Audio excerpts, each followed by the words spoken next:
Welcome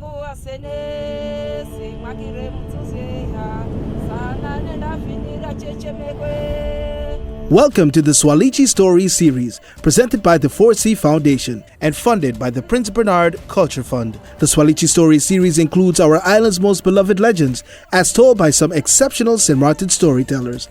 The Foresee Foundation is honored to share these stories during the time of social distancing because stories can bring us together. We listen to these stories and we all share in the experience. They bring us close together at a time when distance keeps us all healthy. These stories unite us. They remind us of our heritage, our culture, our one island. Through these legends, we hope you feel more connected to our one island, our culture, and most importantly, to each other. Please enjoy this Soualichi story, as well as all the stories in the series. And let us know if there is a particular story you might like to hear in the future. Enjoy.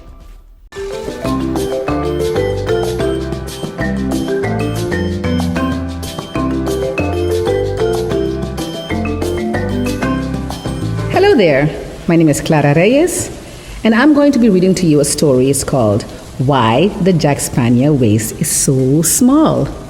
This is a story as told by Tonton Butty, retold by Mr. Camille Bailey, and can be found in a book written by M.P. Sitkin Smith called Beyond the Tourism Trap. Enjoy. There they were again, Bobo and Tuti, alert and listening under the tamarind tree, listening to their old friend Tonton Butty. Bobo and Tuti, like every other normal child, loved to hear stories, especially stories from their own island. They were fortunate, for they lived during a time when the need to know of their own culture was considered urgent. Tonton Butty, the likable old man, loved little children, and whenever they came to visit, he had a story for them.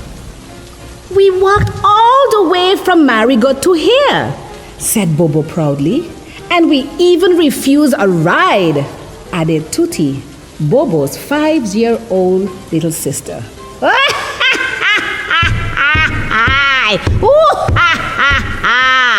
Tonton Butty cackled. His laughter was like a fowl just finishing laying grass.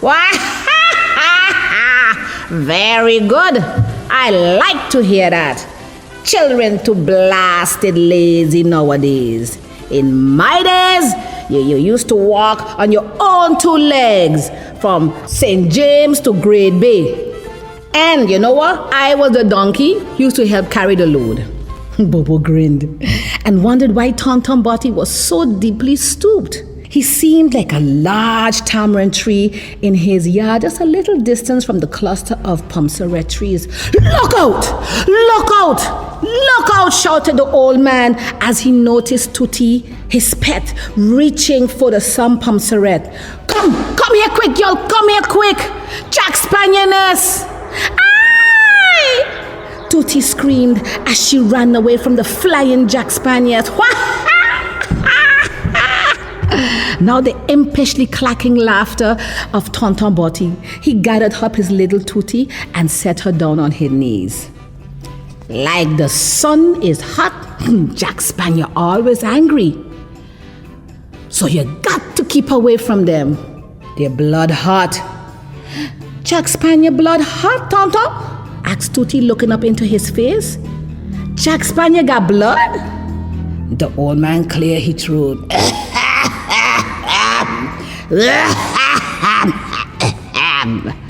"Well, not anymore.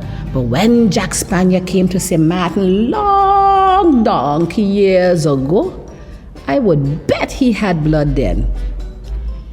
Jackspaniard here a long time, you know. It was Bro B, Bro Mosquito, Black Beetle, Cousin Weeble, and Jackspaniard who came here. Bro B was hidden in the poinsettia. Black Beetle, no, he was in a bunch of guinea grass. And Cousin Weeble came as a baby tucked away in a corn cob. Now, nobody really know where Jackspaniard come from. Wicked tongue said, oh, he's Broby outside child. Outside child? Don't worry your little head about that. That ain't for you to know. So anyway, he got a lot of blood in him. And the hot sun does raise it. Yes, the hot sun does make his blood rise. But you know, Jackspaniard didn't always look so, you know.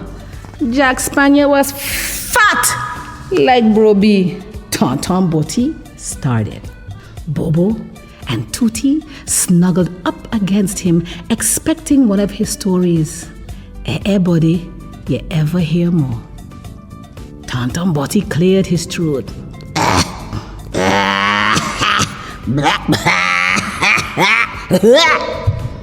His grey stubble beard looked like a cotton field at dusk. His eyes like Jumbi bead in his head. He smiled his silent laughter in their anxious faces. Before Jackspaniard learned to build his nest like Broby, and before he gave up trying to make honey, you could find him fooling around in Sour's fisherman's rod or kosher tree. His good friend was Cousin Mosquito. Sint Maarten used to be like a green soursop. The river sprang from the springs and trickled down the hillside.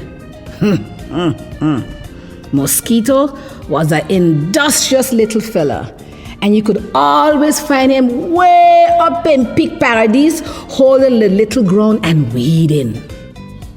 One day, when it was time for reaping, Mosquito went up to his ground and started to grabble for provision.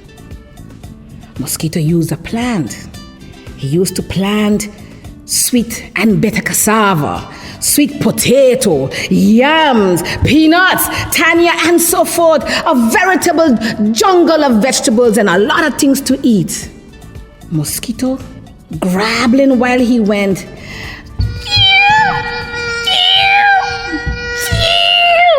Bram! Mosquito stopped dead. Why you wanna know what's going on, eh? Well, listen carefully. Bram! Mosquito went dead still. It was a yam, buddy. A big, fat, juicy, big yam. Mosquito could hardly move it. He's sweating and he pulling and he's sweating and he pulling and he pulling and pulling. He finally get it out.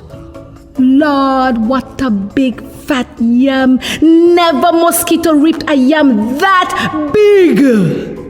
You must know that Mosquito back then was just the same skinny, runty gut little creature he was today.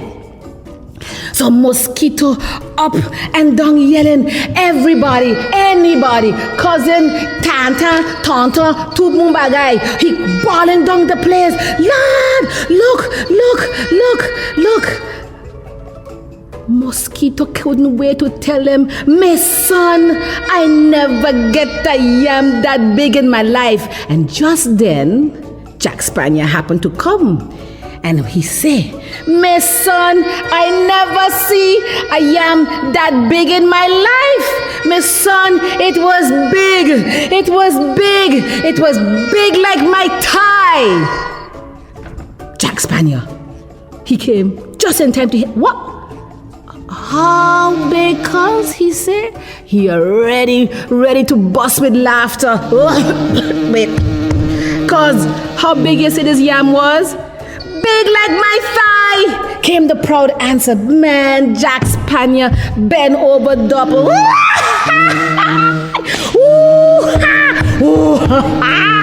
Lord, how big like your thigh? Lord, Jackspaniard bent over. He squeezed his hand to his waist, and he keeps squeezing and he keep laughing.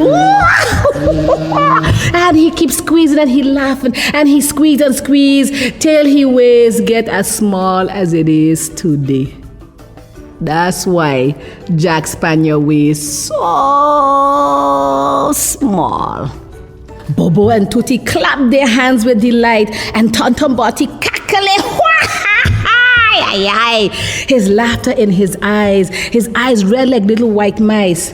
When the old beard man went into the kitchen of his old shingled house, he held a bag out for Bobo and Tuti. Tonton always had a little gift to share with friends, relatives, for such was the custom of sweet Sint Maarten land. And it's the end.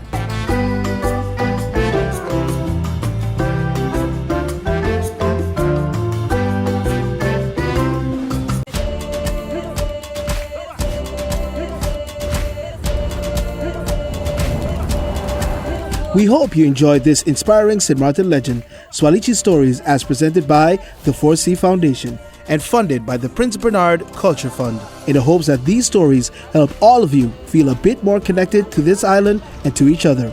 More information on the stories and schedule can be found on Foresee Foundation's Facebook page or website. We look forward to connecting with you again soon for our next Soualichi story.